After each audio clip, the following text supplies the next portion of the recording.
Hello,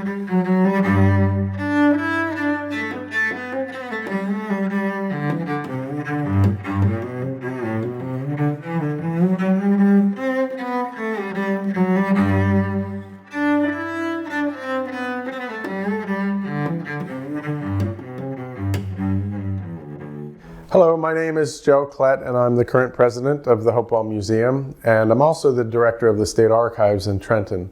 So I wear a couple of different hats, and I'm also a descendant of many of the families that settled in, the European families that settled in the Hopewell area in the 1690s and early 1700s.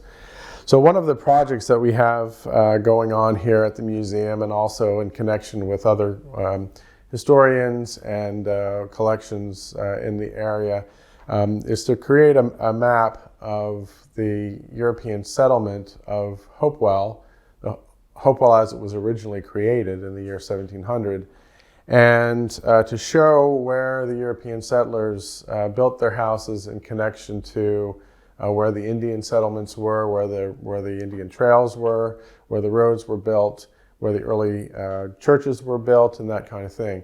So we want to put together in context the first settlements in the Hopewell area. And I have here a map which is still a work in progress. We unveiled this at our Hopewell Township 320th anniversary kickoff program in February of this year, 2020. It still has some work to be done to finish this map, but I thought you'd be interested in seeing different parts of the map. I would talk about different aspects of the map and the process that I'm going through with some help from a couple of different colleagues to determine where individuals settled and where the Indians, Native Americans in the Hopewell area who were Lenape Indians were settling themselves. So we'll look at the map, we'll look at some sources, and you get a better sense of the process that goes into creating a resource like this.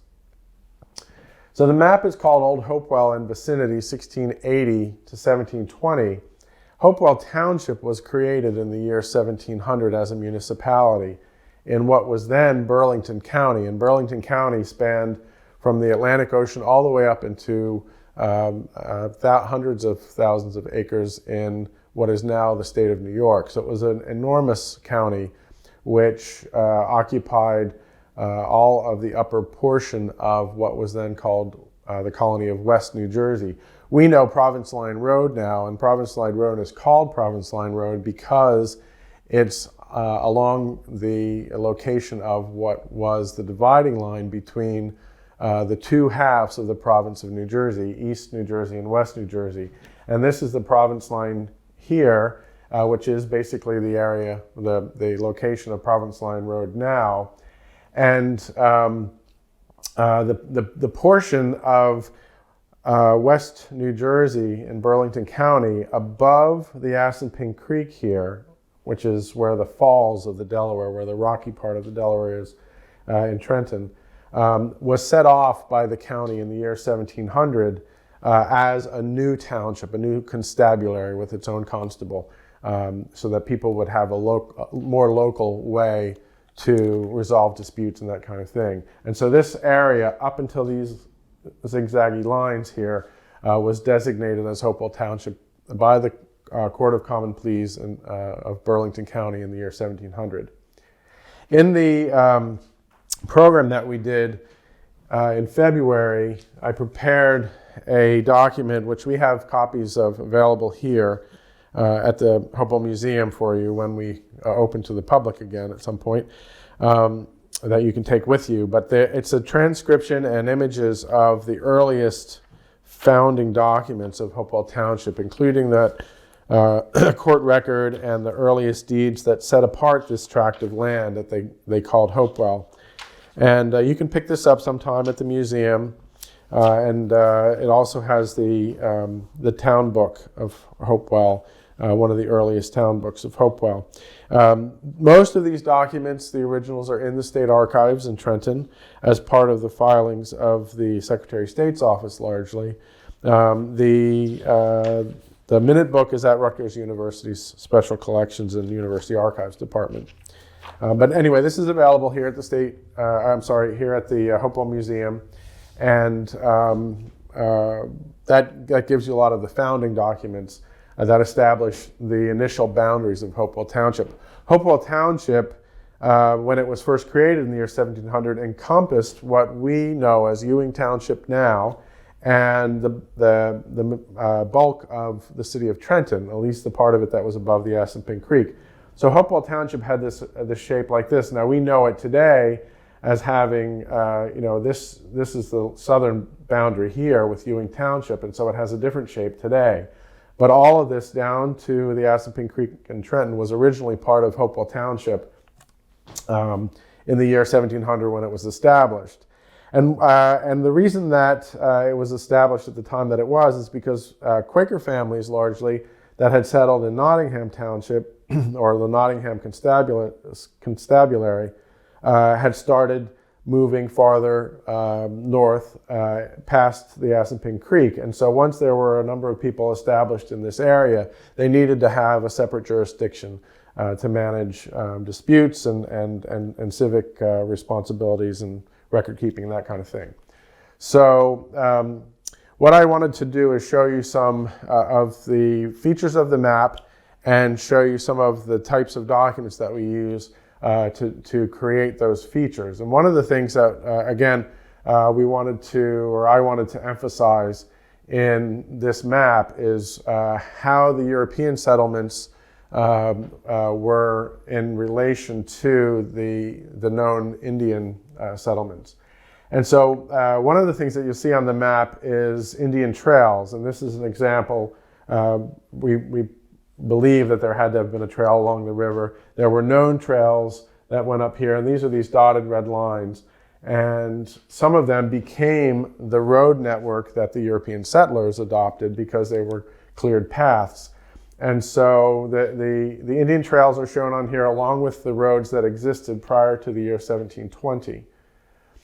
The other features that we know, pretty precise locations for in terms of Native American sites, are the two villages which are on either side of present-day Hopewell Borough, the villages that were down in the area of Crosswicks and Trenton, and a particular Indian chief, probably, his wigwam. The Lenape did not have teepees. That might be something that people think happened here in New Jersey, but wigwams were the structure that the Lenape Indians lived in, and so that's shown, in the proper configuration here, which is sort of a more rounded dwelling with thatched branches along the top. So in the deed from the Indians, 11 of them that were designated as the negotiators for the Lenape that lived in this area, the deed from them to Daniel Cox for 30,000 acres of land, they give certain reference points, and one of them is actually Attercocking's wigwam, and so that's actually, we're able to show that pretty much right where it was on the map. The other two major locations in present-day Hopewell Township are the villages of Minnepanassan, which was to the east of Hopewell Borough, toward the province line, and the village of Wissaminson, which was between Hopewell Borough and Route 31, near Stony Brook Road, where it hits Route 654. And so we're able to place those with some real sense of accuracy, because these villages are mentioned in the land records that the Europeans transacted as they came in and settled and built their houses. And so they may make a reference to the path, they may make a reference to the village itself. And we also know when the Stouts settled in Hopewell, which was right here, that they were within yelling distance of the village of Minnepanassan. And the tradition in the Stout family was that there was an understanding between the Indians that lived in the village and the Stout family that if either was in distress, they could call to each other. And so that's backed up by that story, and then also references in the land records and the archaeology. Wissaminson is actually located right where a man named Roger Park, who is sort of referred to as being an early physician. He didn't have a formal medical degree or anything like that, but he was a Quaker that had come up and settled from farther south in Burlington County, and he was very interested in Indian remedies and medicine and herbs, and so he actually established himself early on in the 1690s up here, right at the village of Wissaminson, where he was trying to learn the Indian culture and the Indian medicines. And I'll show you in a minute a map that helps us place Roger Park's house with real precision. But that gives you an idea of the locations of the Indian villages that are referred to in some of the early histories of Hopewell, and the Indian paths that they were located on. It's very difficult to, with real precision, place Indian sites on the map. Obviously, you have to rely on archaeology to a large degree. And so there were probably many other significant locations within the Lenape culture that was here in Old Hopewell that might be placed on the map if we had a better idea of what was happening exactly with the Indians who were here at that time. But we at least do have a few reference points that we can place on the map. Another thing that I wanted to point out, these little hexagons are the locations of, or approximate locations of settlements by European families during this pre-1720 period. And so there are different color codings for the different areas, depending on what for the present day municipality is, whether it's Hopewell, Ewing, or Trenton. Hopewell Township is here. What is now Montgomery Township, which was in East New Jersey on the other side of the province line. A few settlements that are close to Hopewell were included there. And then I also included in this map present day Lawrence Township, which was then called Maidenhead, which was made its own municipality a few years before Hopewell was. And in fact, when Maidenhead was established, there was no western boundary. So the supposition is that when Maidenhead was established, it actually extended to the Delaware River. And so there's a good argument to be made that when Hopewell was established in the year 1700, it was established out of the pre-existing municipality of Maidenhead, both of which had come out of the pre-existing municipality of Nottingham, which we call Hamilton Township today. So the other important thing, though, about it, the reason I included Maidenhead Township in the map is because many of the families that settled from Long Island, which would include families like the Harts and the Phillipses and the Hunts, all settled first in Maidenhead, and very much along what is now Route 206 in Lawrenceville. And so these lots that were first laid out were where the families first settled before they started going into Hopewell Township. And if you look at the locations here, you'll see the names. Hart and Phillips are all throughout here. And so that, I think, was very important to include in as context of what happened a few years later as families moved westward into Hopewell Township and toward the river and settled, brought European settlements into these areas. Another thing that I wanted to focus on the map was where the early churches were. We think of the churches in the current Pennington, Hopewell area as being where they're located now. The Hopewell Presbyterian Church, of course, right on Broad Street in Hopewell, and the Pennington Presbyterian Church right on Main Street and Delaware Avenue in Pennington, and the Hopewell Baptist Church being the location of the Old School Baptist Church. But during this time, the churches were actually not necessarily in those locations. And so, for example, the Presbyterian congregation established its first churches in Maidenhead, which is essentially close to the intersection of Route 206 and Carter Road, and then a few years later they established a second location, which is the present location of Lawrenceville Presbyterian Church. And the Presbyterians that were more toward the Trenton area, Ewing area, established their Presbyterian congregation here at what is presently the Ewing Presbyterian Church. The Episcopalians, Anglicans, set up their church on what's the present Trenton Psychiatric Hospital, and that church later moves into Trenton and becomes St. Michael's Episcopal Church in Trenton. And these, the Presbyterians at least, that were located here and in Ewing Township, and actually down in Trenton also, where the Presbyterian Church is on State Street, were all considered one congregation. They shared a minister, and the minister went back and forth between these different locations.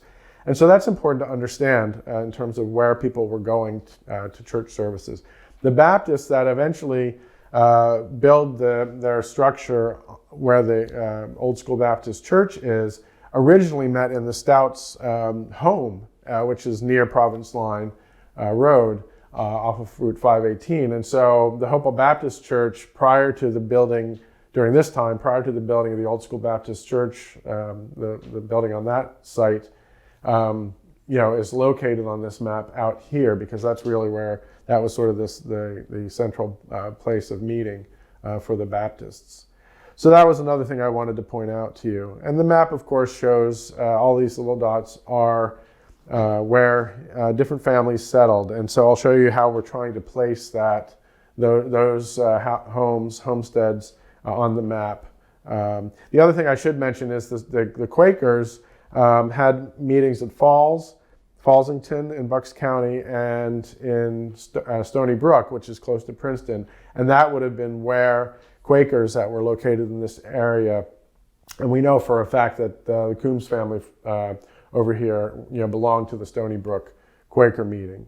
So that gives you a little sense that there were Dutch here, Rutger Johnson, who lived off of Rosedale Road on the Princeton Township side of the Province Line, and many other families in here, Van Horn and some of the others were Dutch Reformed, and their churches were a little farther over here. There weren't, but a lot of the Dutch Reformed, became Presbyterians because the theology was very similar.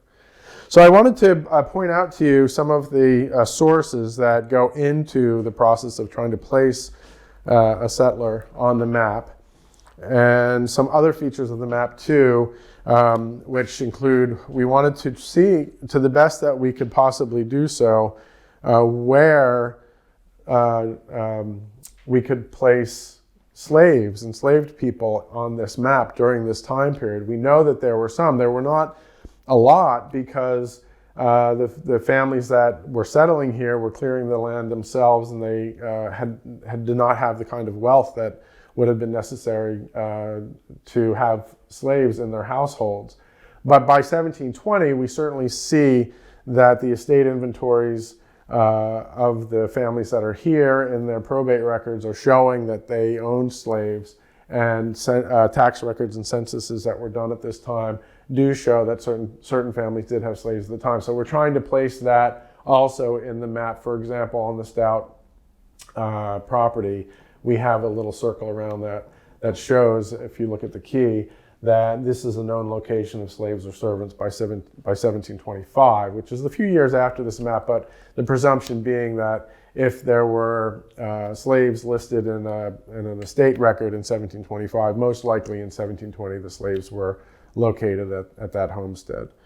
So one of the things, obviously land records, and this is an example of a 1701 land record for property that's in Hopewell Township, and this one is actually at Hunterdon County Clerk's office. Most of them are from the state archives for this time period, but it shows the metes and bounds, the description of the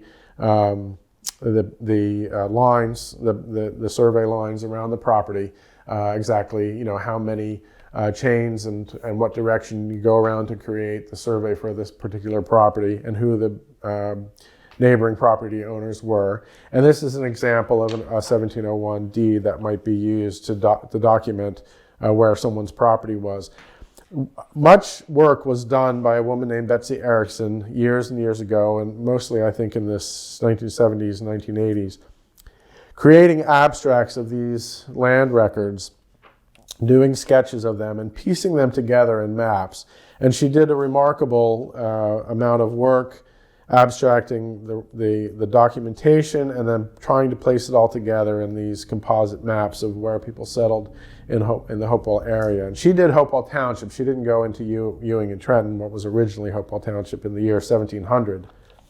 But we have these records at the Hopewell Museum, and we're in the process of using them to create, a larger composite, and over time, hopefully over the years, we'll do different time periods in Hopewell's history. So this is an example of one of Betsy Erickson's maps, and this is an example of one of her abstracts, and this one is pretty short. Another thing that has been very helpful is the historical geography that was done by Richard Hunter and Richard Porter back in the 1990s, and one map in particular was used, which is the Colonial Road Network, to show where roads were by 1720 in terms of what the Europeans were using for their transportation system. And so this was very helpful as an underlay of the map that I'm creating to show where the roads were during that time period. Another really important source is Ralph Eegie's book, Pioneers of Old Hopewell, which you may be familiar with. This was published, I think, in 1908. And one of the things that Ralph Eegie did, and he was descended from the old families in this area as well, including the families that settled in around where Roger Park was by Wissamonsa Village. And one of the things that he did was to look at records that related to the laying out of the roads. They're called road returns, and they document who the property owners are along the path that's going to be condemned for public use as a road. And so that's especially helpful, for example, in placing in sequence where the farms were at the time that the road was laid out. Another thing that's really valuable in terms of Roger Park and where he settled precisely, Ralph Eegie lived on the property that had descended from Roger Park, and he was born in the house that Roger Park built in the 1690s, and his father, a few years after his own birth in the 1830s, built a new structure on the property, and had from years before a survey dated 1796, and Ralph Eegie drew onto this survey that he had in his family the locations of the new house and the old house where Roger Park had originally settled. And because of the curvature, the course of Stony Brook here, and the location of the house that's known, we can place with great precision where Roger Park's house was. maybe someday some archaeology will be done to further support that. But this is the scrapbook here in the Hopewell Museum of Ralph Eges. He created this with all kinds of information about the history of Hopewell, and this map is part of what's included in this volume, and his notations of where the structures were really was a wonderful find. And my colleague and friend Jack Davis, who's a volunteer here at the museum and a trustee of Hopewell Valley Historical Society, who has been very, very helpful to me in finding documentation to put into the map. He discovered this reference to the early park home in Ralph Eges' scrapbook. In terms of the location of households that had slaves in them during this time period, there are two really important sources. One is a 1722 tax list for Hopewell Township that was done. In the history of the Presbyterian congregation of Hopewell, prepared for the United States Centennial in 1876 by Reverend George Hale, he includes a transcription of the 1722 tax list. And one of the great things about this tax list, in terms of documenting really what was going on in early Hopewell Township, is the fact that they included for each of the settlers not only the acres that they were going to be taxed on, but whether or not they had servants or slaves in their household. And you can see most of them did not, but you'll see occasionally one. They did have some servants or slaves. And the servants probably meant indentured servants, someone that worked for a period of time for the master, but then at the end of the time period may have received some acreage or something like that. As compared to a slave, which had no opportunity really during this time to get out of enslavement. Another thing that's really important in terms of documenting where the slaves were, and of course there are no other inhabitants in the area that were of African descent other than the slaves at this time. Another important source is the probate records that show the inventories of the estates after people died. And they will list whether or not there were slaves valued in their estate inventories. And so we can go through, and I have gone through the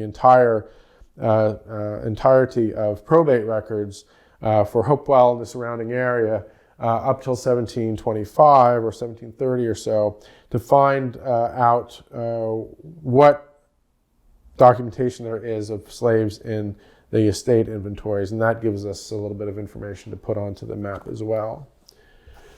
So I think that's sort of a good summary of the process. There are many, many underlays of different types of maps and scanned information.